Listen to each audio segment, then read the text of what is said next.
are now listening to the War Report Podcast Network. What is up, everybody? Welcome back to the College Loop Podcast, episode 92 of the College Loop Podcast. That means we are now just 8 episodes away from the 100 episode of the Loop. No Tarr today. He is dealing with a doubleheader on a Monday, so that's disgusting. But we are here with I am here with Daniel and Colin. Daniel, how you doing, buddy? Doing pretty good. Just excited to be back in here, ready to get rolling. And Colin, how you doing? Oh, I'm doing good. I thought yesterday was Monday for like half the day, so it's Tuesday for me now, so I'm ready to roll. Already in the Tuesday mood. But yeah, in case you were wondering about today's show, it has been a completely dead period since at least the last recording of the show on Saturday. So Sunday and Monday went by with absolutely no news surrounding the Auburn Tigers, really. And nothing's really going to happen until Thursday, where we're going to be previewing Big Cat Weekend and, of course, Theoretical Thursday. So if you want to have your Theoretical Thursday idea mentioned on Thursday's show, leave it in the comment section below. But for today's show, we are going to start with previewing Ole Miss, and then stay tuned for the end of the show where we're going to do a little game show, see which one of y'all know the most about the Auburn Tigers and the pros. But let's just go ahead and start off with the Ole Miss preview, as Auburn now goes into this season with I believe a 4-2 record, following a two-game losing streak to the Georgia Bulldogs and the LSU Tigers, the both defending divisional winners of the SEC in at least the next to last year of the divisions, that is. But Auburn is going to be playing host to the Ole Miss Rebel Black Bear Land Sharks, whatever they're going by these days, whatever they go by that week. And they are coming off of a bye week before they play Auburn. So, Daniel, I'll start with you. Just initial thoughts about this game, way ahead of it, but just thinking about how Auburn can perform against Ole Miss right now. Obviously it'll be a big day for Hugh Freeze. First matchup against his former school. So there's some excitement there for sure. Like you said, Ole Miss comes in off a bye week. I'm kind of curious as to how Auburn will be looking at this point in the year. Let me pull it up real quick. Yeah, for Auburn, this comes off a brutal 3-week stretch of Texas A&M on the road, Georgia at home, and LSU on the road. So I fully expect Auburn to grab I think Auburn will go 1-2 over those 3 games. So Auburn will be looking to bounce back likely after losing to LSU the week before. So, yeah, I think it's definitely a winnable game for both sides. At this point, at least, obviously that changes on a dime, but I don't know. It's just one of those very intriguing games. It just makes you go I'm interested to watch that one. And yeah, for Ole Miss going into this game, they just got done playing 6 straight weeks of football, playing Mercer, going to Tulane, Georgia Tech at home, at Alabama, playing LSU at Vaught, and then Arkansas before they get a bye week ahead of the Auburn Tigers. In a season where they are going in with a 3-man race for the quarterback battle, kind of like Auburn, but I think the difference is Auburn went out to the portal and got 1 quarterback. Ole Miss went out and got 2, and I don't think either one of those 2 transfers are going to be starting. At least from what I'm hearing, I think Jackson Dart's going to end up winning the job, which for some, I don't understand why you go out and get a guy who has 1 year of eligibility left from Spencer Sanders, and then you get Walker Howard. The Walker Howard would make sense just to give Jackson Dart a backup, but Spencer Sanders just doesn't make any sense to me. He just doesn't. No, I know a lot of people wanted him to come to play at Auburn, but I was pretty surprised when he picked Ole Miss. And it's not like Jackson Dart had a bad year last year at all. Jackson Dart was one of the better pieces of that Ole Miss offense. A little inconsistent with times, but that's just par for the course when you have a true freshman starting quarterback. So I think that Jackson Dart will win the job, and I think he'll lead the Rebels on a solid season. I really do. Yeah, and you look at Jackson Dart's performances last year. He played. I heard this best from Brandon Walker of the Unnecessary Raptors podcast. He played good against bad teams and bad against good teams. Was it how he described Jackson Dart?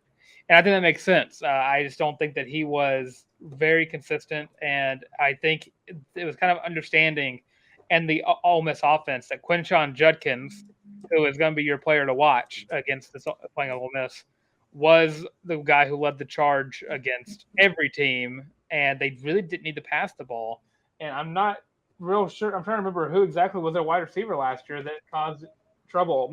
Jonathan Mingo, the Carolina Panther, as you will, is now gone. Malik Heath is gone, and I mean the biggest pickup from the transfer portal for the Ole Miss Rebels was, of course, Zachary Franklin, the star wide receiver from the UTSA Roadrunners. There we go. But I mean, looking at the defense, they went out. Lane Kiffin went out and got Pete Golding, Alabama's old defensive coordinator, a DC that you have only heard nothing but bad things about from Alabama fans for the past however many years he was there at Alabama. And Saban basically kicked him out. And Lane Kiffin picked up Nick Saban's sloppy seconds, which I'm sure he really much enjoyed doing that. I just don't think Pete Golden can fix he ruined Alabama's defense. What are the odds that he can fix Ole Miss's defense? And Colin, I'm going to ask you that question first. Not high, admittedly. You hit the nail on the head there. It's kind of he was run out of Bama, and I'm not going to sit here and take what like a Bama fan thinks as truth. But Pete Golding did not get it done there. I believe they've got some good transfers coming on the defensive line, so maybe he'll bolster that front up. But just from like a schematic standpoint, it didn't look like it went well at Bama. No, it did not. And the transfers, I'm trying to remember all the ones from the defensive line. The first defensive line that comes to my mind is JJ Pegues for some reason, and I only know that because he was, the former Auburn fullback turned Ole Miss defensive lineman. But I'm just looking at the transfer as I'm typing. Completely random, but I saw him on like a big hits highlights like a couple days ago, and I thought it was crazy. It's crazy to me how like massive he really is. Like I remember whenever he was at Auburn, I saw him at Chick-fil-A one time, and I'm like, this dude should not be able to move as fast as he does. And like he was a tight end at Auburn, and you see how big he is, and you're like, yeah, I get why he's a D lineman. This is definitely the position he should be at, and he's probably the most athletic defensive lineman on the field at any given time. But again, just no one his size should be moving that quick. But I'm just going to go through some of the bigger transfers that Ole Miss picked up. John Saunders from Maryland, cornerback, 4-star. Picked up Monty Montgomery, the 4-star linebacker from Louisville. You got Zachary Franklin, like I mentioned earlier. A few other guys, I think. But a lot of these guys, I'm going to go ahead and I'm going to throw this out of the way real quick. I just want every Ole Miss fan to realize out there, Auburn did not offer Spencer Sanders. Let me look at the camera and say that. Ole Miss fans, Auburn did not offer Spencer Sanders. Y'all just paid too much money for him. Money that surprisingly y'all had after spending way too much money on Lane Kiffin after Auburn dodged a Lane Kiffin-sized bullet. And sorry, my monitor just went off for a second. That was freaky. But I think the key for Auburn in this game is going to be stop Quinshon Judkins. And the primary factor for doing that, we talked about it last week when we talked about stopping Jaden Daniels, is going to be the linebacker core. It'll be pretty much the same idea here, and you're going to be looking towards Austin Keys, the former Ole Miss Rebel, to stop Quinshon Judkins, and you're going to need someone else in that linebacker core to step up right next to him. But I feel like the defensive line can do it. Daniel, am I wrong in thinking the defensive line can shut down what is a pretty good Ole Miss offensive line? I'll give them that. Do you think this defensive line can rupture that and hold Quinshon Judkins to at least under 150 yards? Yeah, I think it's possible. They'll definitely have to work cut out for him. He's one of the best backs in the game. Very, very, very good. tore Auburn a new one last year, which the whole Ole Miss offense tore Auburn a new one last year. 3 100-yard rushers for the first time in Auburn football history since at least 1960. I think I remember seeing. So yeah, under 150 it's a realistic goal, but still a challenging one. And because defensive line is just one of those positions that I feel like a lot of Auburn fans believe that it could be really good, it could be really bad. So we'll just need to see it, and those first 3 games of the SEC schedule will really go a long way into me deciding whether or not that's realistic. Yeah, and you also look at the fact that Zachary Franklin, what he did at UTSA was nothing short of special. I mean, UTSA definitely has been one of the best Go5 teams over the past 3 years, and Zachary Franklin was definitely the best player on that team. And after Auburn got Shane Hooks and flipped him from Ole Miss, they went out and got the UTSA wide receiver. And what looks like is going to need to be DJ James to lock down another number 1 corner a week after he has to find a way to lock down Malik Neighbors, and a week after he's going to have to find a way to shut down Dominic Lovett or Ra Thomas. And just very, very, I could even go a week above that too. Just whatever A&M wide receiver is going to be covering, because they have three-man deep wide receiver core at Texas A&M, but no one to throw it to him or call the plays for him. But DJ James is going to have to really lock down Zachary Franklin. And after him, I mean, I think Jordan Watkins is okay, but I don't think he nearly stands up to what Franklin does for this offense. But on the Auburn side of the ball, you were lucking out after having to play 3 very, very tenacious defenses in A&M, Georgia. You got a bye week, but then you also have to play LSU after that bye week. So you kind of luck out in the fact that this defense is definitely a large step back from those 3. And you can kind of hope that you can run the ball. And this is going to be a game where you're going to need all 3 of your running backs to really help, because if the other team's going to be running the ball, you got to run the ball, because that's going to kill a lot of clock. And you kind of expect I'm expecting Robbie Ashford to start, so that kind of helps my case with the whole running the ball. But Colin, just like, what does the Auburn offense need to do against Ole Miss defense to beat a team with top 10, top 15 aspirations? Score some points is what they're going to have to do. I think we touched on this. I think Ole Miss has the potential to somewhat run all over Auburn in this game. It could turn ugly.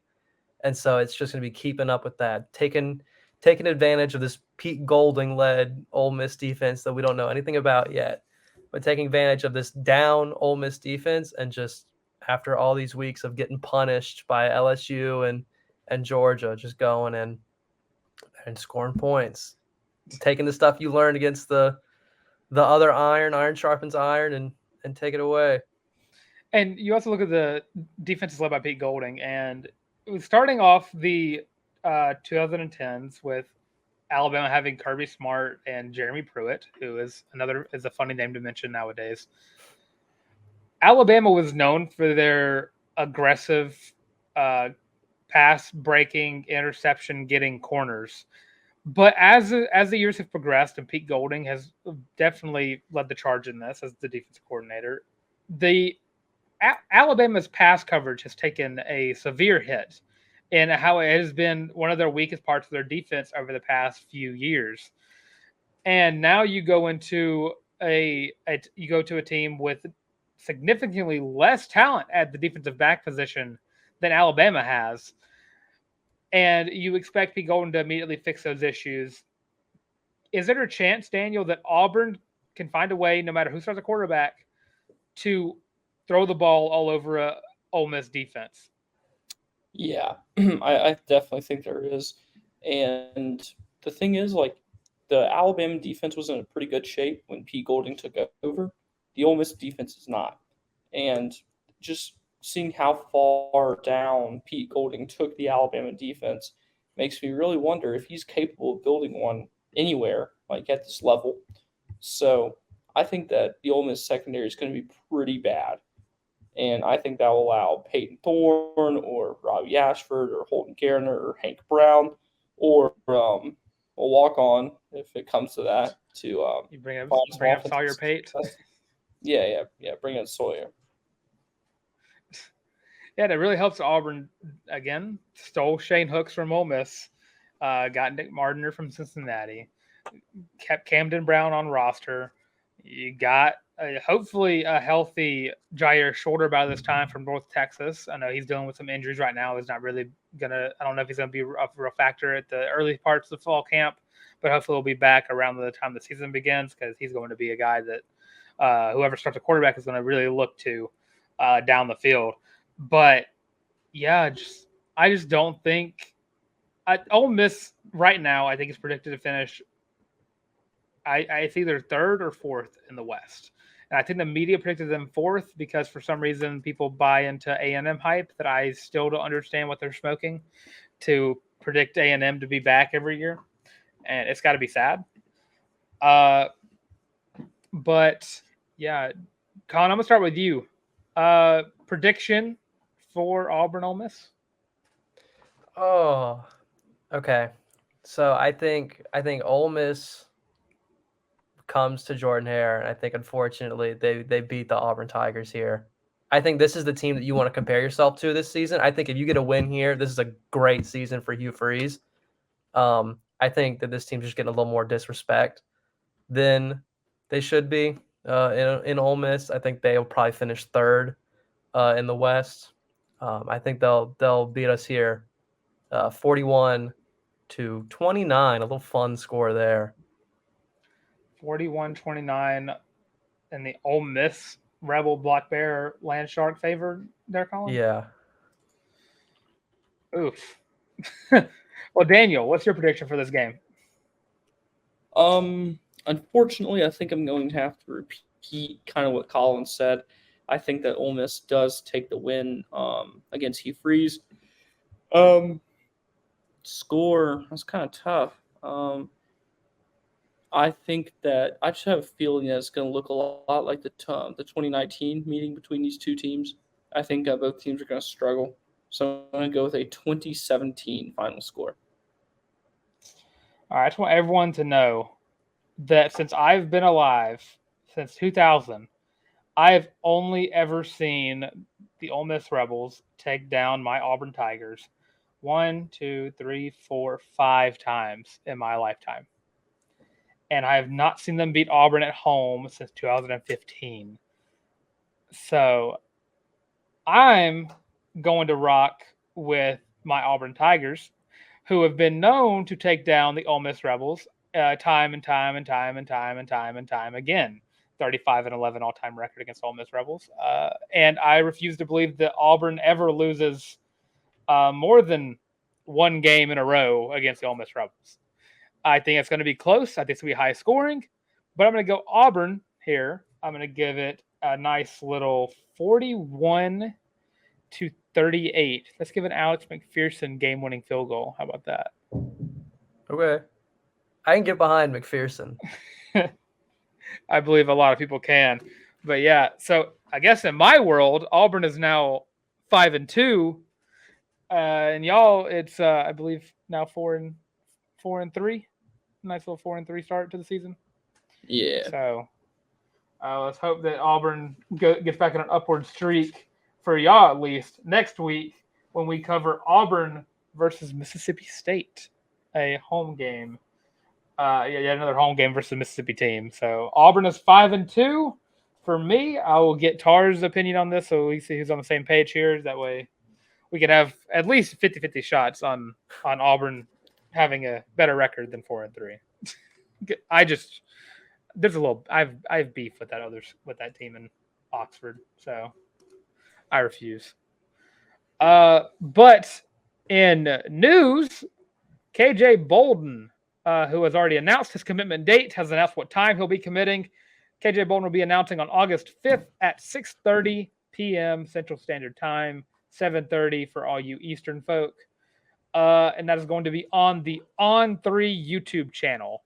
So that is going to come I believe, a week after Big Cat Weekend, which is, again, this weekend.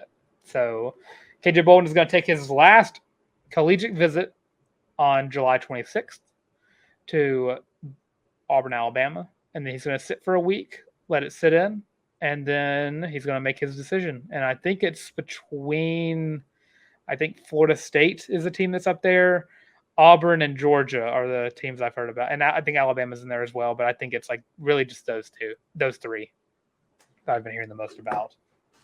But I mean, a lot of big names to hear about this week. And again, we are, not July 26th, July 29th, July 26th on Wednesday. So tomorrow, as the show comes out, DeMarcus Riddick will be announcing his commitment to either the Auburn Tigers, Alabama, or Georgia Bulldogs. So stay tuned for that. We definitely, if he commits to Auburn, we definitely will have a reaction video to that come out that day, and then also record the show for the Thursday show as well right after that. So yeah, so hope and pray. I've been hearing a lot of Alabama fans talking a lot of crap about DeMarcus Riddick online. So that's a lot of fun. So much so that his grandma had to go on Twitter and defend him from Bama fans. And then Bama fans decided to go in and attack his grandma. So a lot of fun things going on X.com, also known as Twitter. But let's just leave it at that. Every Auburn fan should be just hoping and praying that DeMarcus Riddick has really sat and thought about how important he would be to this Auburn Tiger defense going into next And how season. sad his grandma is. Exactly. How sad Alabama fans have made his grandma. Because I think they all are Bama fans, so and it should hurt a little bit. I did like the touch though, whenever someone like tried to say that wasn't his grandma. So she proved it by going all the visit pictures. She took a picture with him and then had 3 other pictures, and it was on every single visit he went on to all 3 schools. So I was like, even she's like kind of playing it safe by making sure that all Georgia, Auburn, and Alabama visits were all shown in the tweet too, just so nothing kind of gets lost in the sauce on that one. But going into the 2023 season, there's a lot of players on this team that have things to prove, and we have all sat down amongst ourselves and listed out our 5 players who have the most to prove going into this season. And I think we're just going to go 5-5-5, 4-4-4, 3-3-3, 2-2-2, 1-1-1, just to play it like that. And Colin, I'm going to start with you. Give me your number 5. So my number 5, it might not be the person with the 5th most to prove, but they're going to show up and they're going to prove some people wrong. Alex McPherson, I think it's his time to shine on the Plains. He sat behind Anders last year until the very end of the season when Anders got injured, and he came out and he kind of showed what he was worth. But I think this season he's going to cement his name as a top kicker in the country. Yeah, and he is now SEC media predicted him as a 3rd-team All-SEC kicker. So yeah, I like first that team pick. at the end. I will say he is also on my list somewhere, but I'll talk about him in a second as well. Daniel, who's your number 5? I've got Nehemiah Pritchett at number 5. A lot of people expect him to be part of one of the best cornerback tandems in college football this year, so he's got to step it up. I like that pick. I like that pick a lot. My number 5 is Brian Battie, a guy who is going into the season as, again, one of the top kick returners in the country. And he did it at USF, but can he do it at Auburn? And he's also, I've on 3 posted this before we started recording. He is the 9th top returning rusher from last season. And he's going to have to, heard a lot about it in spring camp.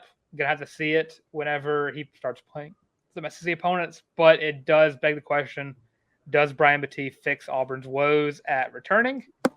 And we'll see that a lot this year. So that's my number 5. Colin, give me your number 4 player with the most to prove. So my number 4, I went with a different defensive back. I went with Keontae Scott. Obviously, he transferred in last season, was his first season on the Plains. I feel like he came in and showed that he can make an impact in this room. And sitting behind Nehemiah Pritchett and DJ James getting all the talk, you still need a 3rd or 4th defensive back. So Keontae Scott, Jalen Simpson, I think they have something to prove this season. I think they want to go and cement themselves as good players on a good defense and not just sitting behind DJ James and Nehemiah Pritchett. Now, Colin, do you have the entire defensive back room in your top 5? I do not. Okay, making sure. starting to be a trend there. Daniel, give me your number 4. I'm kind of on the same wavelength as Colin here, but I've got Jalen Simpson. He's been in the program for a few years, and like Colin said, him and playing him and Keontae Scott are playing behind DJ James and Nehemiah Pritchett, who are both expected to be very, very good this season. So I think that he's got to kind of be up there and, a solid depth piece if something goes wrong, or just a rotational guy. I like that a lot.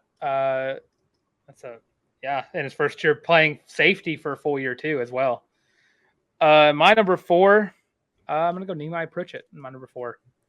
I liked what you said, Daniel. Going into the season, a lot of hype at the DB tandem, and he's also going to a season where after last year, he definitely was one of the more improved players after the firing of the Potato Man. But can he keep it up, and can he keep Kyan Lee out? And that's a nice little quote graphic for you, Colin. Just to mark that down. But yeah, just can Nehemiah Pritchett stay healthy? Can he stay at the number 2 position? Can he keep the rest of this just really, really good defensive back room from taking his spot? And Kyan Lee I think Kyan Lee's going to be an all freshman at the end of the year. So keep an eye on that.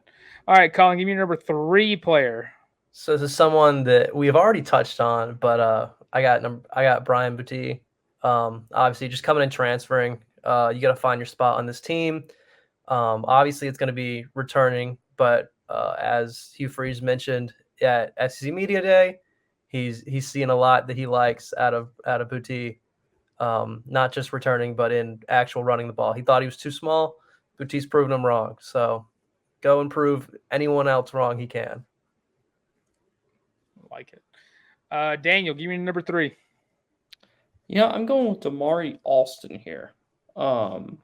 He's expected to be the number 2 back in a loaded running back room. So last year got a few carries, not too much of a look, but this year I expect him to really make a difference. All right, and my number 3 is a guy who's already again been touched on, Alex McPherson. You're going into a year, your first full year where you don't have a Carlson since I want to say 2013, in the last year of Cody Parkey. And Alex McPherson has a brother in the NFL. He's got a lot to prove just because of the history of the Auburn kickers and just his bloodline just right there. Can he prove to be a top kicker in the league? I think he can.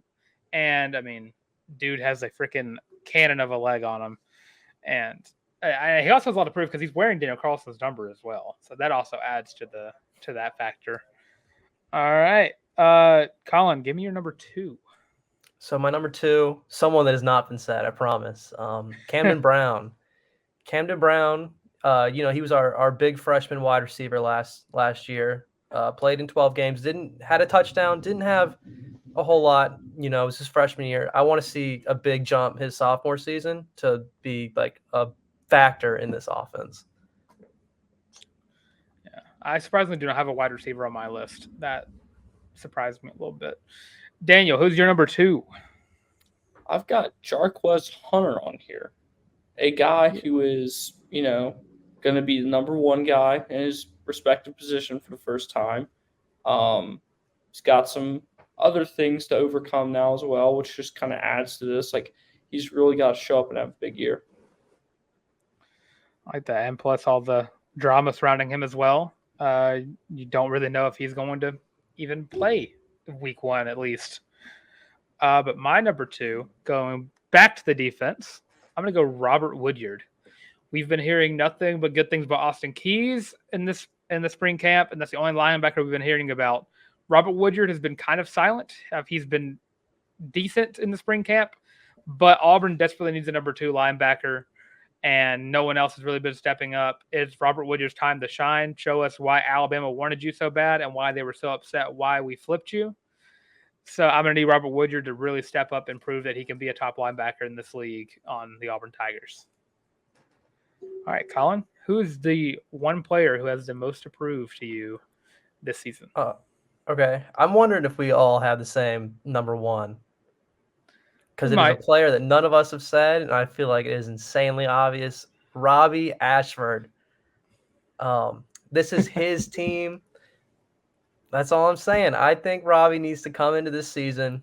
It might be more camp, but he needs to come in and show the Auburn fans that he is the guy for this team.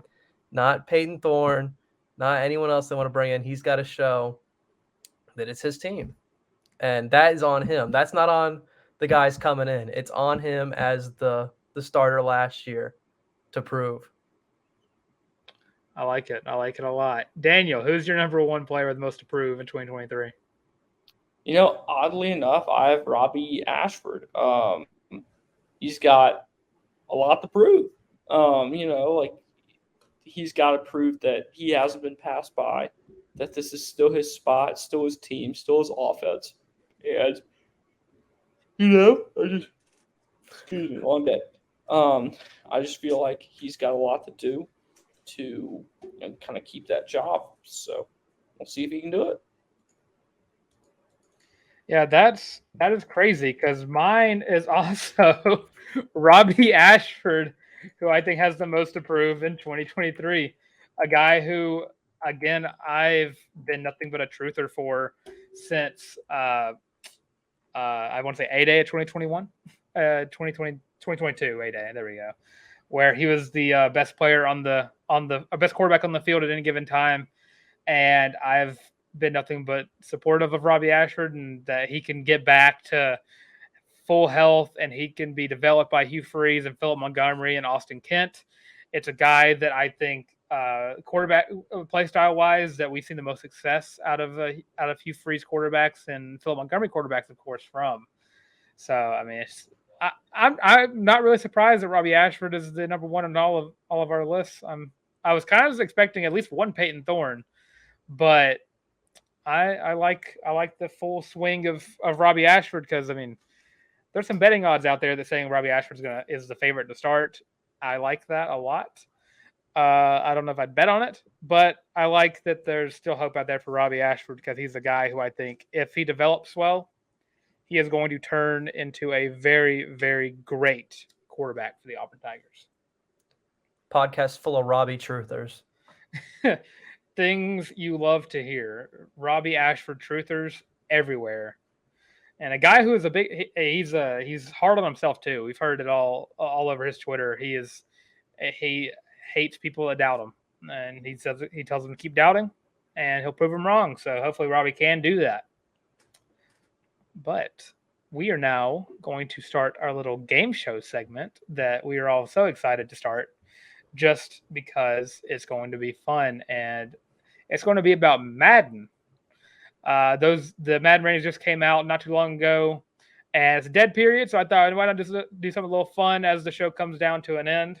So I already made a little graphic for it. I don't have Tarr here to help me do a jingle, but I'm just going to do guess that rating. There we go. Get the crowd cheering, get everyone hyped up, come on down, Steve Harvey. All right, so what we're going to do here is Daniel versus Colin in a battle of wits on who can guess this player's rating, who can get. I'll also ask other questions. I guess this will just be y'all. I might ask y'all who the highest rated player is, so you'll have to guess the name of that player. And I'm just going to say first to 10, win by 2. So we're doing like street ball rules out here. Okay. And don't mind the timeouts period or clock. This was the first one I found when I looked up scoreboard. So don't give me any heat in the comments for this. All right. Starting off with an easy one. Who is the highest rated player for the Auburn Tigers in Madden 23?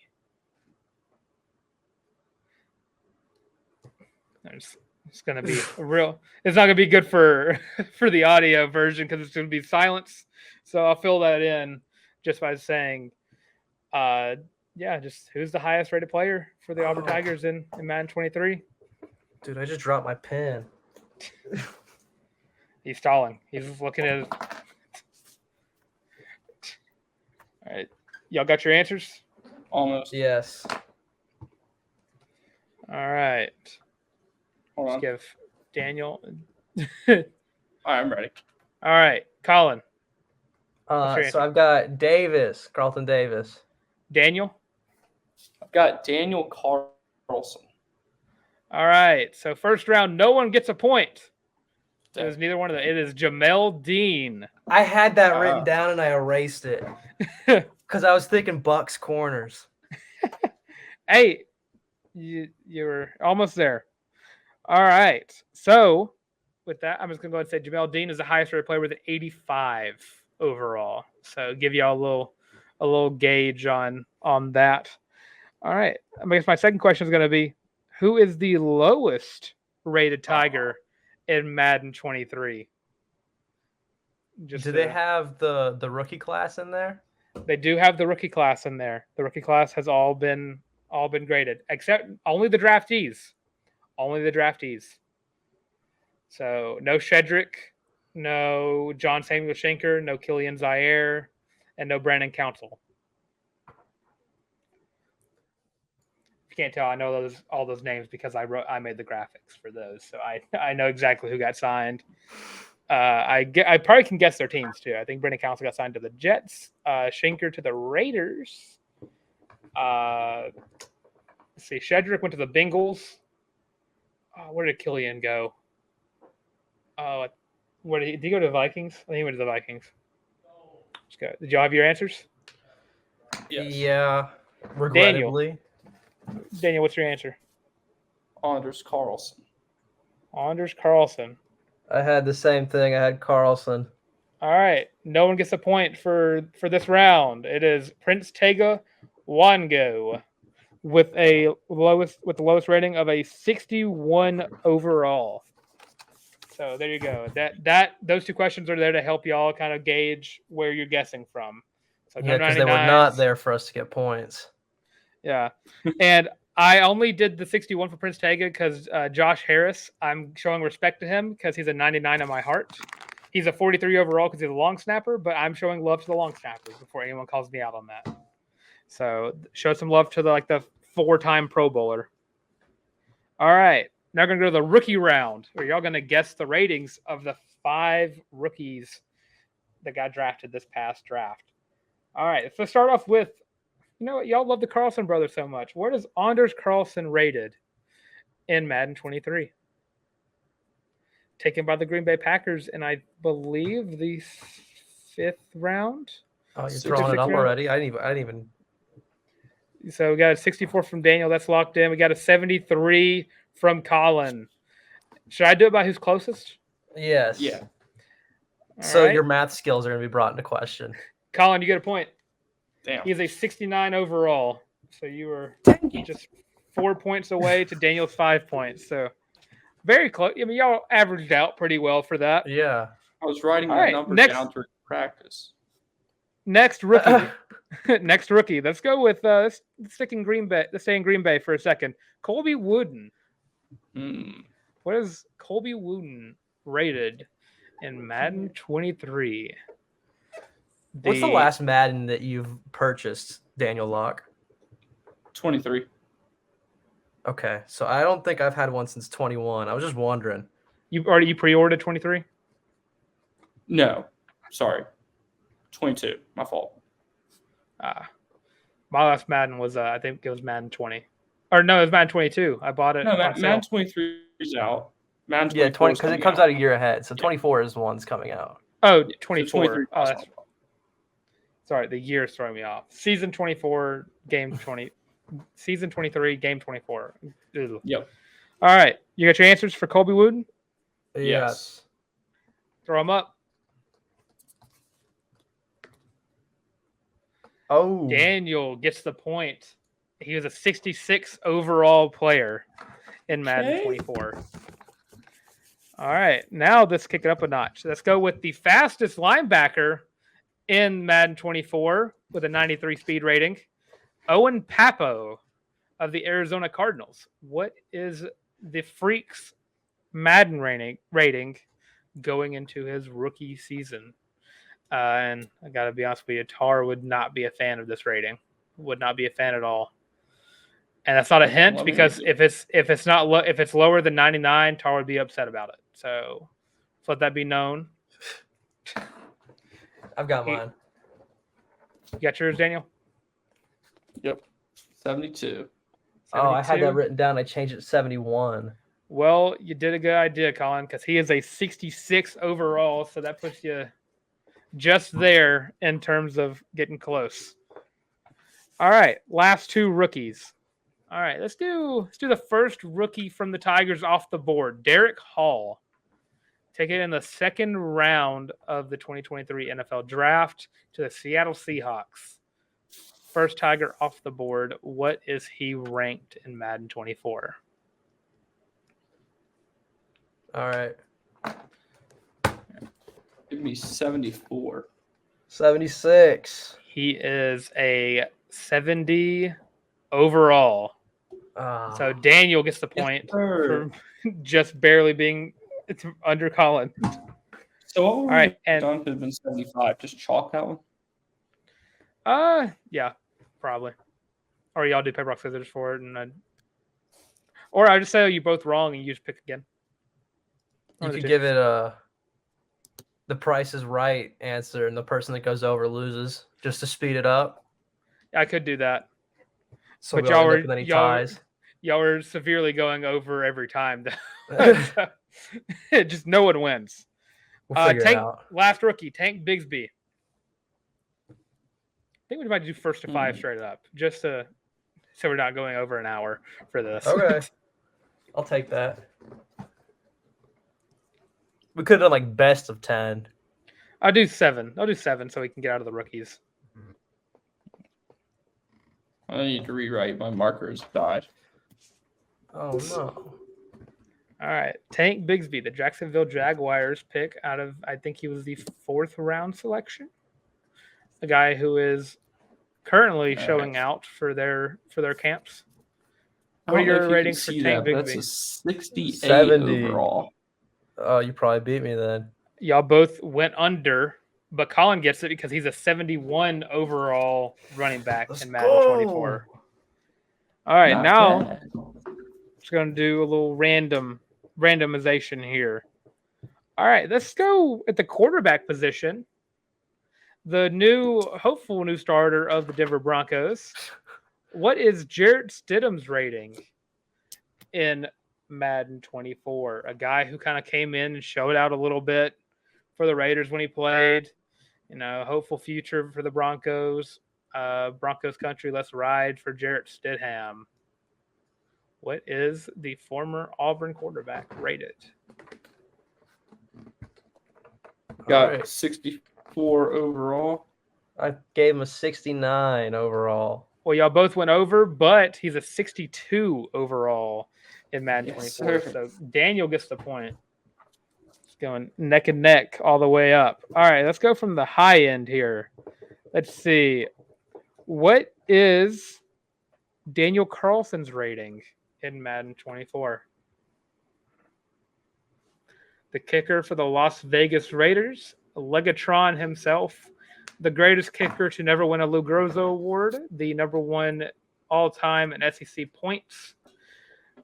We got your answers? Yep. 77.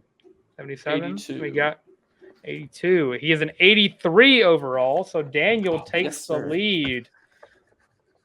That's who you guessed for your number one overall, right, Daniel? Yeah. Yeah, I probably should have guessed a little more then. All right, let's see if I can trick y'all a little bit. Let's see who I can go with here. I don't think we'll have to try too hard. Yeah, I don't Cam think I will either. Cam, yeah. Is he in there? No, he's not. It'd be funny if I just watched y'all like, all right, he's not him. All right, so let's keep it special teams. Aaron Cepas, the punter for the Philadelphia Eagles. the Aussie man himself. What do they rate punters in that game? Do you? Damn.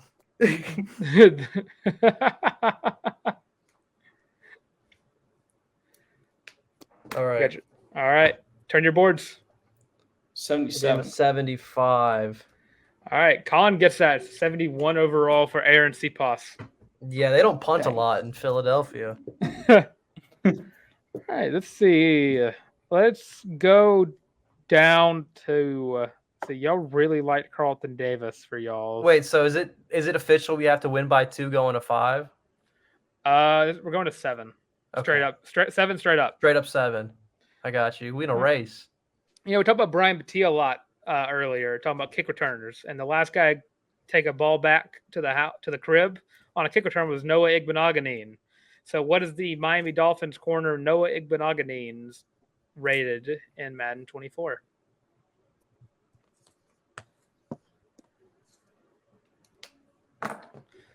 A guy who is, I believe, been denied his 5th-year option on his rookie deal. Give me Giving him a 70 overall. Oh. 70 overall. Well, y'all are both wrong. So I guess again, or we can just do another one. We'll guess again. Yeah. I say y'all are both under. Oh, I didn't even want you to say. I wanted to have one of us go up, one of us go down. All right. All right, you got it? Yep. 71. 73. He is a 71 overall in Madden 24. I felt good about that 70 guess. All right, let's see here. You know what, Daniel? You're a Saints fan. Let's go with your boy, Smoke Sure am. Monday. What is Smoke Monday? The world record leader in targets in a career. Wearing number 63 for Daniel. I didn't Daniel. have one yet. Oh, that's all me. 61. Well, Daniel got his boy because he's a 64 overall in Madden 24. Now, let's kick it over to let's go to New York, and let's go to the Jets for CJ Uzomah. What is CJ Uzomah ranked in Madden 24? The tight end, the guy who caught the game-winning touchdown in 2013 versus the Mississippi State Bulldogs. A guy who's been an underrated tight end for years. Went to the Super Bowl with the Cincinnati Bengals. Got a big contract with the New York Jets, and now will be catching touchdowns from Aaron Rodgers going into this season. All right, you got it, Daniel? Yep. 75. 76. Overall. Colin got it right on the money. 76 overall for Mr. Uzomah. All right, let's keep it. Should we keep in the Jets? Let's move over to let's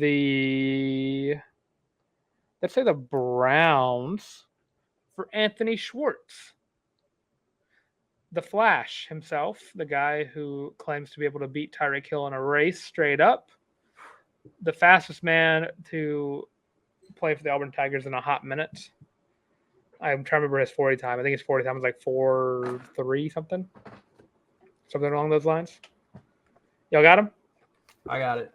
71. 73. Daniel gets it because he's a 68 overall player. Damn. All comes down to this. So down to the wire. Whoever gets the next point wins. Oh, I got to think about this one. Who's a player that's like before both of your times that is still in the league? The biggest old head? Yeah. Let's see. Daniel started being a fan in what, 2019? Colin, same for you? Like 2020, man. I wasn't for real locked in until I was my first game in Jordan hair. Okay, well, let's say Angelo Blackson. I don't even know who that is. Defensive Can I get a team? lineman for Yeah. the Bears. Oh, bad. The Bears. He has been I live with 3 Bears fans. I should know this. He has been a journeyman for his time in the league. and he has been, I think 3 or 4 teams now, but he has stayed on roster. 62 Game of overall. 66. 62 and 66 is y'all's guesses, and Yes. 66 is the closest because he is a 67 Dang. overall. Colin takes the win in the Let's go. world premiere of whatever we're calling this now. I wish I could have a buzzer beater go off. I should have timed this. But yeah, Colin, congratulations. You won absolutely nothing. This is all for fun. Yeah, but it means a Good lot. job, Colin. That's all. That's what really matters. Good game, Daniel. Good game. Good game. Down to the Colin. wire. Yeah, down to the wire. 7-6 for the win. And Colin, you know what? You get to tell everybody where they can love you, find you, support you first. That's your win. Yeah. So Ooh. follow my Twitter at Beyersdorf Colin, BEYERSDORF Colin, and then tune in to my radio show, The 365-Day Grind, Tuesdays at 5 p.m. on Weekly 91.1. Daniel? You can follow me on Twitter at Daniel J. Locke. You can catch my written work for the Auburn Wire or for 1819 News, and some pretty cool new announcement coming soon. And I'm Dylan Larck at You Boy the Tank on Twitter. Thank you for staying along this long if you have been. But also make sure to go follow the College Loop literally everywhere. That's Twitter, Facebook, TikTok, and Instagram. Not MySpace X. yet. Get us to 1,000 subs. X, I'm yeah. not saying X. Follow us on X. Get us on MySpace if you get us to 1,000 subs, and if you get us to 500 subs, Colin has to do a TikTok dance. And if it's 15,000 subs, it's a surprise. And if you want to listen to us, of course, you have us on Spotify, Apple Podcasts, Google Podcasts, and Amazon Music, and pretty much everywhere else you get your podcasts. But not Napster. What? Not Napster. Whatever that is. All right, but with all that being said, Napster? this has been the College Loop podcast.